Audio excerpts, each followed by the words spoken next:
All right, listen, welcome back. Grab your popcorn, grab your dog, because tonight we're diving into Good Boy, the horror movie that somehow made me cry, roll my eyes, clutch my chest, and question whether my pets are secretly fighting demons when I'm not looking. Yeah, this one's a ride. So here's the Pitch Haunted House movie. But from the perspective of a dog, and before you even ask, yes, the internet had the same reaction when the trailer dropped. Okay, fine, but they better not kill the dog. That trailer went viral faster than a cat video in 2008, and honestly, I get it. The second you tell me we're seeing a horror film through a dog's eyes, my soul packs a suitcase and says, we are emotionally invested, whether we like it or not. Enter Indie, a Nova Scotia duck-tolling retriever, which is fancy for fluffy Goldie. Good boy with a soul so pure you die for him. Indy and his human Todd move into an old family house, the type creaky floors, fog outside, basically comes with a free demon in the basement, and immediately Indy is like, Todd, I don't like the vibes, but Todd is human, which means he does what humans always do in horror movies, ignore literally everything until it's too late. Now here's the twist, we barely see Todd. His face is always in shadow, blurred, cut off, hidden under a hood, Spielberg E.T. style. This isn't Todd's story, this is Indy's story. The entire movie locks us into the dog's perspective.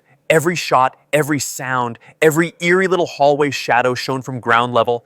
And let me tell you, when you're staring into a dark hallway at dog height, every dust particle feels like a poltergeist. And that's where the brilliance comes in, because dogs notice everything. You ever see your dog just staring at a corner, tail, stiff ears up, eyes locked on nothing creepy? Now imagine that for 73 minutes with unsettling sound design, flickering lights, and whispers from the basement, exactly terrifying.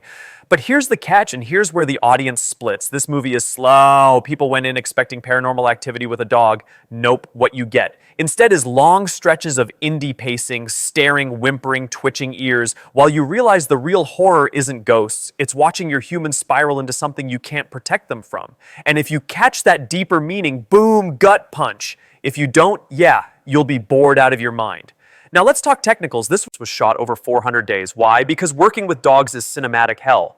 You want 8 seconds of footage, that's 3 weeks, 2 pounds of chicken, and your sanity. But somehow director Ben Leonberg, using his own dog Indy, pulled it off. No CGI, no creepy dog lips, no shortcuts, just raw canine acting. And honestly, Indy deserves an Oscar. Forget Oppenheimer. Give this dog a statue and a lifetime supply of bacon, the atmosphere gorgeous, rain on windows, fog in the woods, eerie graveyard, shots lighting that makes every corner feel alive. The sound design, creaks, barks, howls. Everything hits your chest like a warning. The film just feels haunted. But here's my frustrated honesty. Sometimes the gimmick wasn't fully realized, like where's my fetch scene that ends with a severed arm? Where's the cone of shame moment that turns the camera into a claustrophobic tunnel of terror missed opportunities? Instead, a lot of staring, a lot of growling, and me whispering, okay, but when is the demon showing up? And yet when it clicks, oh, it clicks, because this isn't just a haunted house story. It's about loyalty. It's about watching someone you love fall apart and being powerless to stop it. It's about a dog fighting for his human, even when that human is halfway gone. And let me tell you, as a pet owner, that hits different.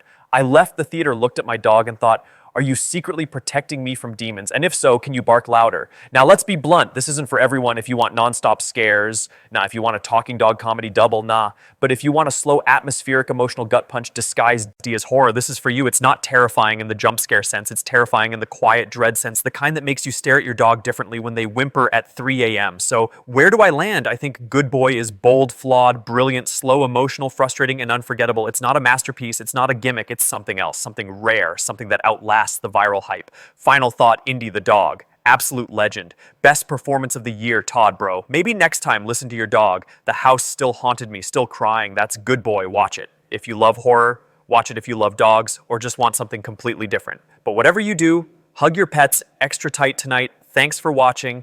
Thanks for ranting with me. And as always, subscribe and comment below. Did Good Boy break your heart or bore you to death? Let me know. And remember, sometimes the bravest warrior against the darkness isn't us. It's the one who curls up at the end of our bed and sees what we can't.